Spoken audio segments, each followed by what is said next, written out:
dito ako magluto sa tabing dagat. Yan. Okay. Isa maliit, isa malaki. Kukuha pa ako ng iba. Ito pang last. Ayan, tulan. Sumakay mo yung isa mong maliit man. Dito ako magluto. Ito nga gamitin ang ano, ang gatong.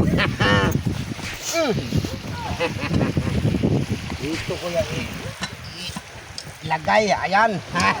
Tapos hindi yun. Dito tayo magluto sa tabing dagat kasi manguha man tayo ng maraming seafoods na baboy. Nag-apoy na.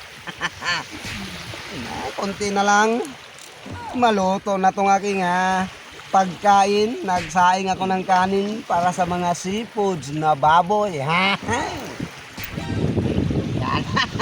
Malakas na yung apoy. Matulog muna ako saglit kasi nag-apoy-apoy naman yan. Dito ako mag-relax kasi magantay-antay ako maluto yung sinaing ko para maghanap na ko ng baboy na seafood dyan sa dagat. Ay, matulog muna ako.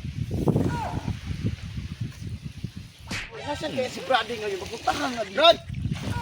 Wala sa kanila eh. Baka nandito yun sa tabing dagat. Kasi sabi siya mag-ano siya, magkuha sa seafood eh. Tahan natin. Ayun, dyan may usok. Man, uy, si Brady natulog.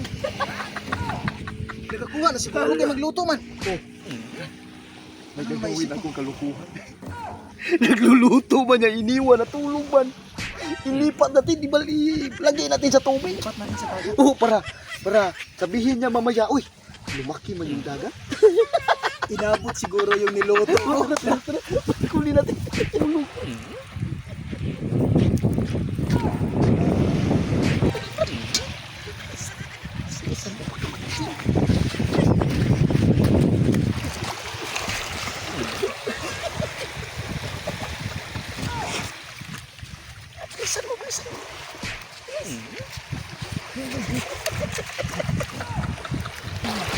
Pagdatong, guys.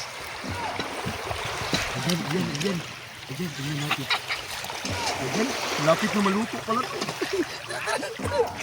Tago muna, tago.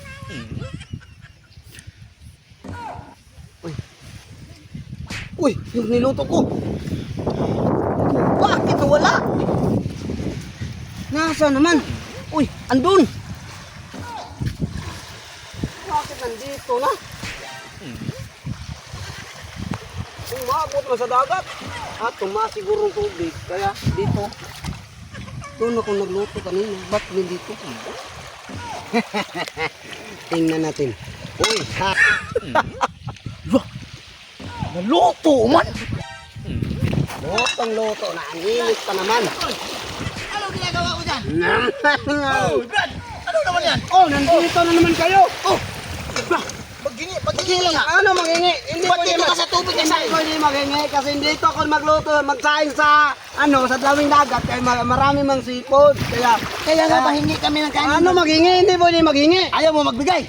Hindi nga ako magbigay. Ayaw mo? Hindi nga ako magbigay. Ayaw mo magbigay? Ay, balik ko yan! Hoy! Balik